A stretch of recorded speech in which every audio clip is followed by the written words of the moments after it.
guys, welcome back to another episode of Craig's Kitchen. And although we're not in my kitchen today, just like last time when we were doing sauerkraut, we're down in the basement in my brew cellar where I do all my beer brewing and wine brewing. And actually what we're about to do right now is brew, but we're going to brew pickles. What? What's he talking about? Well, okay, so a lot of times when you buy pickles in the store, or even some people will make them, they use vinegar and things like that to preserve and pickle the pickles, pickle the cucumbers. All right? We're not going to do that today. In fact, this is a much simpler method. And if you like sour pickles, then you're going to love this. Okay? Now, this is a method of fermentation. And it's dead easy. And you can't go wrong. Okay? Just follow these instructions. I made some dill pickles a couple of weeks ago. I wish I had a whole jar to show you. In fact, I'll show this jar before it started getting eaten, a little cutaway here. Delicious looking things. And these were fermented. It takes only 4 days to do this. Okay, so I've got one here. Excuse me.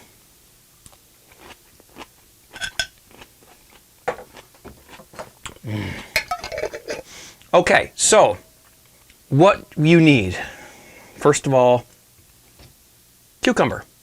Now, let's talk about it, okay? I'd love to get right in and start doing this, but you need to know some stuff. All right. You don't buy the cucumbers that have the wax on the outside, okay? Ew.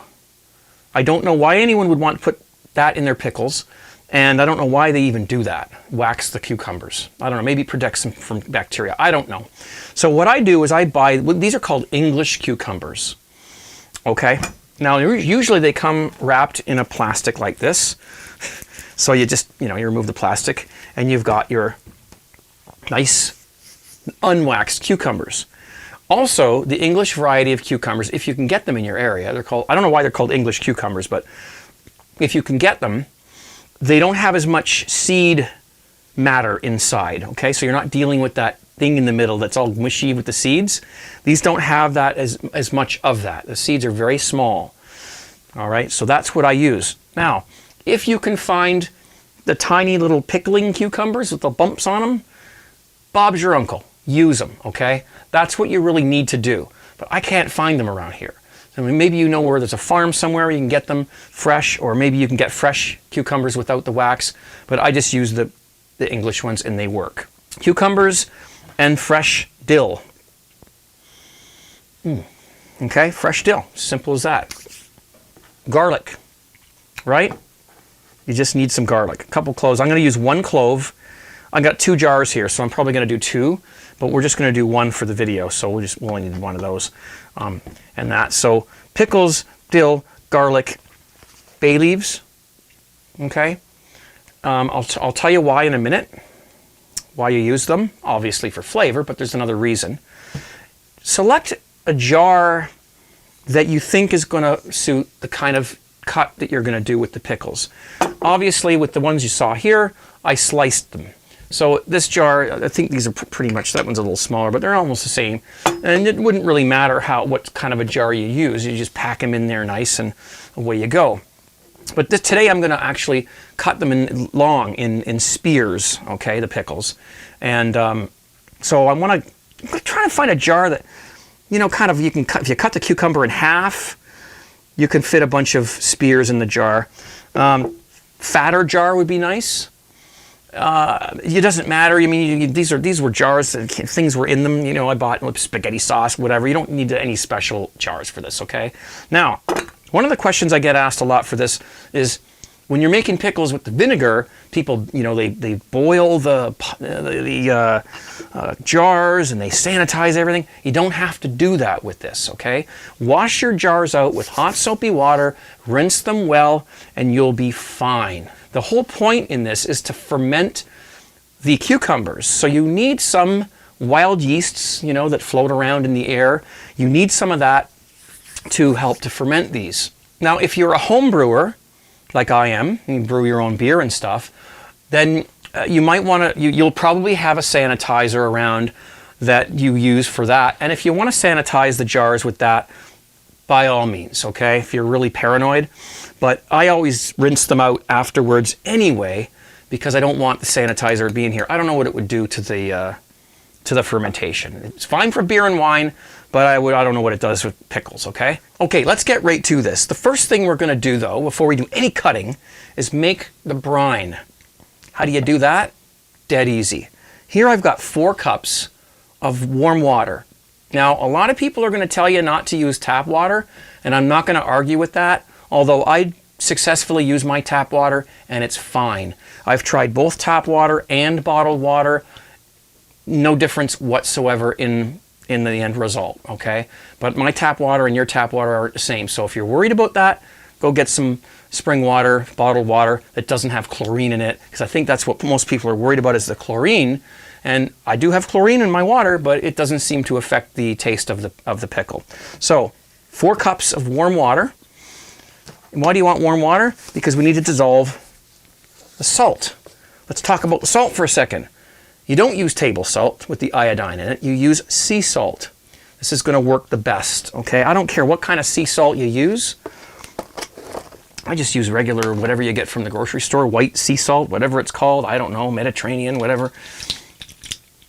4 cups of warm water and just under 2 tablespoons. Just a hair under. Anywhere between 1.5 and 2 tablespoons of salt, sea salt, is fine. So that's what I've got right there. Okay, now I forgot to bring something to stir that with, so I'm just going to grab one of my brewing utensils and away we go. Okay, so there you have it. There's your brine. Simple as that. We'll give that a good old stir. Set that aside for a little while. Give that a chance to dissolve. Now we'll get into cutting our cucumbers. Let's start with this one here. Cut the ends off, okay? Because I've heard in several different videos that the ends of the pickles actually can, because there's a little brown spot there, they can cause the pickles to go soggy, okay? And that we don't want that, all right? And that's part of the reason why we're using the bay leaves, because the leaves will help to keep the pickles crunchy, all right? All right, so here we go. Let's cut this in half, get that out of your way, and let's go for this. Hopefully I can get this so that it'll fit in my jar. That should do it. All right, so here we are. Now I'm gonna cut these. You could slice them, but these are quite fat cucumbers. So I think what I'm gonna do is go ahead and cut them in, I could cut them in quarters, I guess. Yeah, that's what I'll do. Quarters are good. All right. Don't have to be fussy about that. Just get them going there. I'll cut another one because I'm going to do two jars of this eventually. Even if after the video is done, I'll probably do another one. So I'll just get this ready. That one can go in thirds. That one can go in half because it's a little smaller. All right. Okay. And you don't need to boil anything. You don't need to sterilize anything. It's all natural fermentation. All right, let's grab a jar. Okay, it's got a little bit of water in it. Let's get that out of there. First thing we're gonna do, dill. Be generous with it, okay? Be generous with the dill. You want them to taste like dill pickles, right? So put lots in. You can't put too much dill in there. And even the stems as well, which if I can get this all out of the way here, boy, am I ever making a mess. You know, cut the stems up. There's lots of flavor in those. Look at all that surface area that we've got there to go into here. That's going to be a beautiful flavor. In they go. All right. Garlic. 1 clove of garlic. Do not crush it. Do not cut it.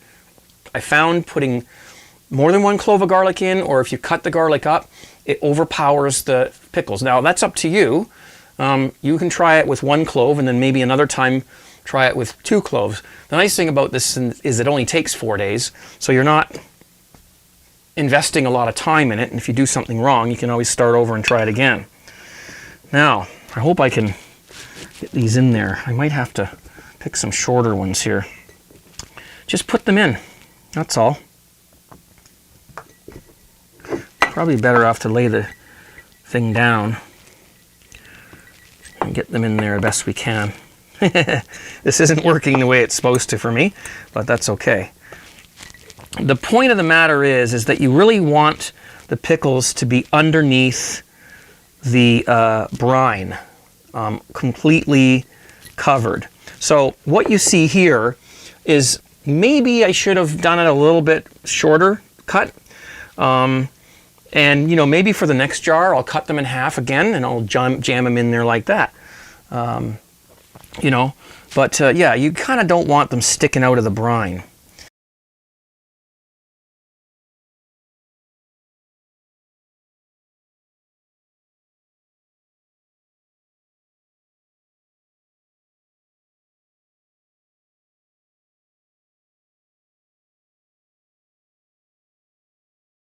And so we'll just jam these in there. It's this easy, guys, it really is. So that they're, that way they, here, let's try a smaller one here. That way they won't float up because they're sort of jammed in there like that. Let's try one more, see if I can get one more. There we go. The other reason why you want lots of room at the top of the jar is because when you start pulling these out and eating them, the brine's going to go down. And then you're going to have pickles sticking out of the brine. If you're worried about storing them for any period of time, you kind of don't want that. So this is really, I'll tell you, this is not an ideal situation. However, these pickles aren't going to be around for longer than a week anyway, so I'm not too worried about it. Bay leaves.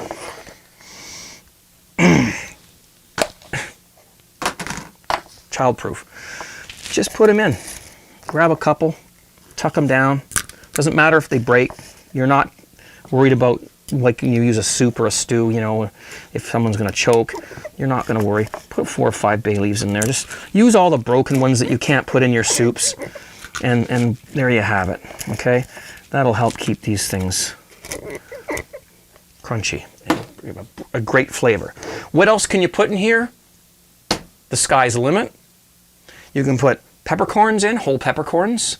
You can put a jalapeno. Get a jalapeno pepper, slice it up, put it in there with this. You're gonna have spicy dill pickles.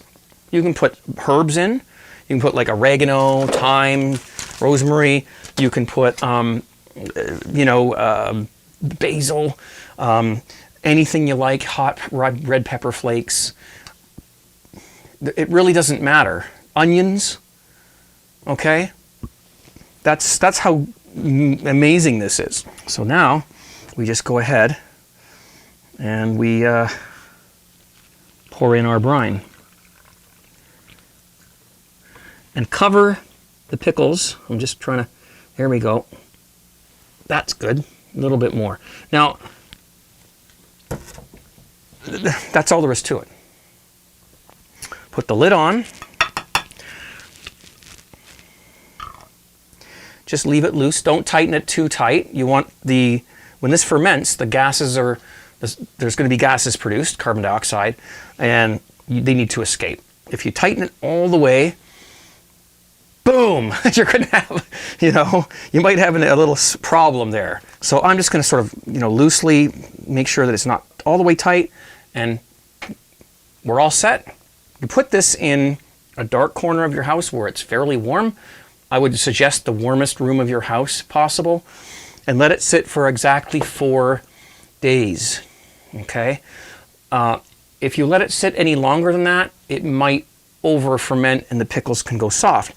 The other thing too is that if, you know, after 3 days, if you want, you can take off the lid, try one of your pickles, okay? You could even cut a short one and put it on top, and that one can be your sort of your test pickle after 3 days, so that you can see how it's coming along. And you'll know when they're done, and after you do this a few times, you'll get used to how your house, the temperature of your house, if it's colder in your house than 72 degrees Fahrenheit, then you might have to let them sit a little longer. That's something that you're going to have to work out on your own, okay? That's it. I mean, when you're done, you will end up, what's going to happen is they're going to start to lose, you see how these ones are still obviously bright green, okay? And the ones that have fermented, I'll get one, another one, because I'll eat it anyway. Oh, by the way, you can also eat the garlic, okay? Whole, raw. Not after 4 days, though. Wait about 2 or 3 weeks. Even if you finish the pickles, leave this in the fridge, leave the garlic in there, and after about 3 weeks, you can eat this raw.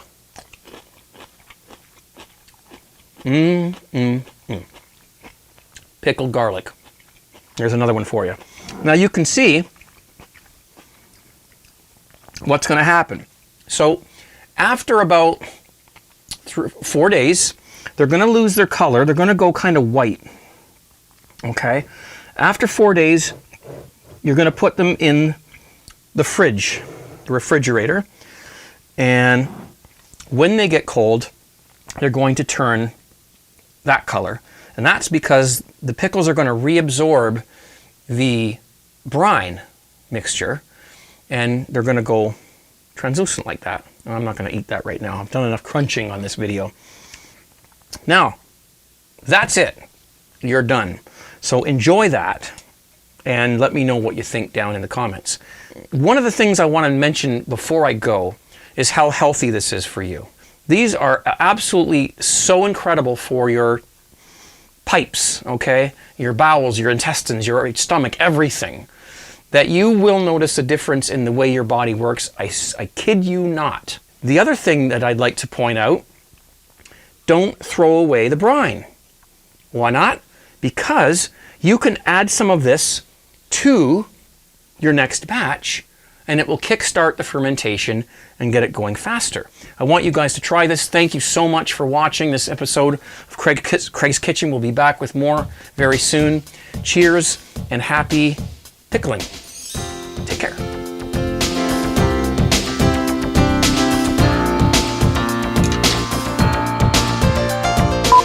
Okay, so we gotta stop. Because you're getting the good bacteria that these lactose bacteria creates. I'm gonna start this over. Bam. Gee. Why is it warm? Because you're gonna use salt, and you need to dissolve the salt in the water. Whoops. Oh my gosh.